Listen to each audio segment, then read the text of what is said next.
tarde a todos! Está começando agora mais um documentário nosso, aqui do CPS Filmes. E hoje nós vamos falar sobre os blocos econômicos, mas dando destaque principalmente na APEC.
A PEC é uma sigla que significa em português Cooperação Econômica Ásia-Pacífico, que trata-se de um bloco econômico que reúne 21 países, com foco no desenvolvimento econômico sustentável das nações, que fazem parte da região do Pacífico, contribuindo também para a melhoria e qualidade de vida dos seus habitantes.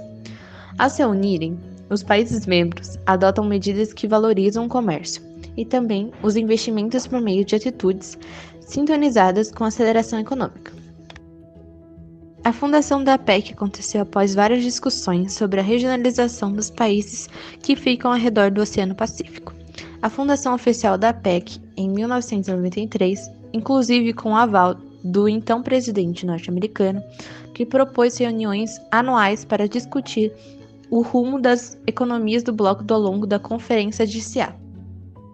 A APEC é uma das maiores junções de potências mundiais e tem entre os seus membros os países que mais cresceram no planeta, como China, Japão, Estados Unidos, Austrália, entre outros. Somente em 1994 a 2008, o bloco teve um crescimento de 395%. Os membros da APEC produzem e vendem produtos para os 4 cantos do planeta. Nesse exato momento, certamente, tem algo ao seu redor que foi desenvolvido por algum deles. Atualmente, a população corresponde a 21 países membros. Está em torno de 2,5 milhões de pessoas, com exportações na ordem de 2,9 trilhões de euros e mais de 3 trilhões de euros em importações.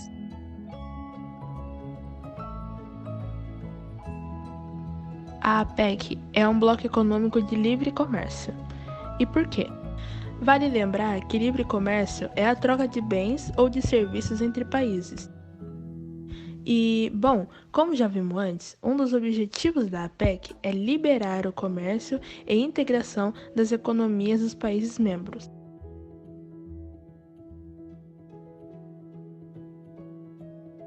A economia do Canadá surpreendeu no 4º trimestre de 2020, superando uma margem considerável às previsões do mercado. O Produto Interno Bruto, PIB, do Canadá cresceu a uma taxa anualizada de 9,6% nos 3 últimos meses do ano.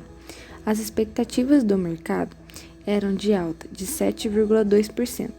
Segundo economistas do TD Bank, no ano o PIB canadense caiu 5,4% em 2020, a maior contração já registrada desde o início da série História. Após a divulgação dos números, o economista Doug Porter disse que sua empresa revisaria a previsão de crescimento da economia canadense em 2021 de 5% para 6%. Segundo ele, a última vez que o PIB do país cresceu 6% foi no início dos anos 1970. O Canadá é o país do G7 que menos protege o seu espaço ambiental. e suas gigantescas reservas de água. Apesar de seu compromisso com a ONU, o Canadá se comprometeu em 2010 a proteger até 2020 pelo menos 17% de suas terras e água. Ele deve cuidar da preservação de 20% de seus maciços florestais selvagens do planeta, 24% de suas zonas úmidas e cerca de 1/3 das reservas de carvão armazenadas em seu subsolo. Também advertiu que a saúde de todos os ecossistemas canadenses está piorando e o número de espécies em risco de extinção não para de aumentar a cada ano.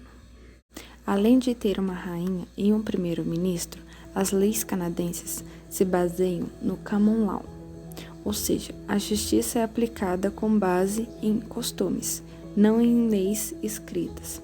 O país possui 3 poderes e alguns dos cargos políticos são ocupados por meio do voto e outros por indicação do primeiro-ministro e da rainha Elizabeth II. A economia do país teve um crescimento de 0,3% entre abril e julho, se comparado ao trimestre anterior. Esse crescimento evita que o país entre em recessão técnica. O PIB foi sustentado por um aumento das famílias, de 0,9%, e também por investimentos de empresas, apesar da pandemia. O Japão é uma pequena ilha que tem recursos limitados pela extensão de seu território. Por depender de um fino equilíbrio entre meio ambiente e humanos para continuar existindo, o país toma cuidado redobrado com a poluição, com a produção de lixo e seu descarte.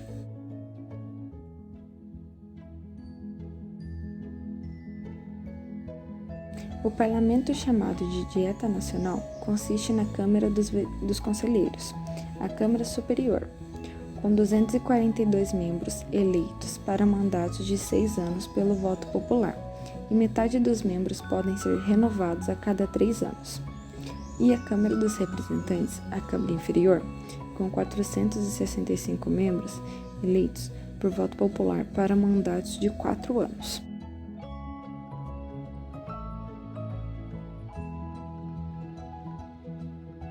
A APEC, ela possui muitas diferenças em âmbito econômico, social, cultural e político. Há diferenças em termos de desenvolvimento, como, de um lado, nações centrais consideradas potências, como os Estados Unidos, o Japão e, em menor grau, a Austrália. E, por outro lado, é possível identificar países considerados como economias tipicamente agrominerais, como Brunei, Filipinas, Papua, Nova Guiné, Vietnã e Peru. Países também com ótimos indicadores sociais e alguns dos piores do mundo também. Na APEC, nós temos algumas vantagens e desvantagens, sendo elas vantagens são o desenvolvimento das economias dos países membros, a aproximação entre a economia norte-americana e os países do Pacífico, o crescimento da Austrália como exportadora de matérias-primas para os outros países membros do bloco. As desvantagens são coincidir os diferentes interesses dos países membros e daqueles que estão ligados ao bloco. Tem pouco valor em relação à Organização Mundial do Comércio e diferentes regiões econômicas e políticas de seus membros. E a economia dos países não desenvolvidos não poderia competir com a tecnologia dos países mais desenvolvidos. Um oferecimento, Projeto Abraçando Cultura e Centro Paula Souza.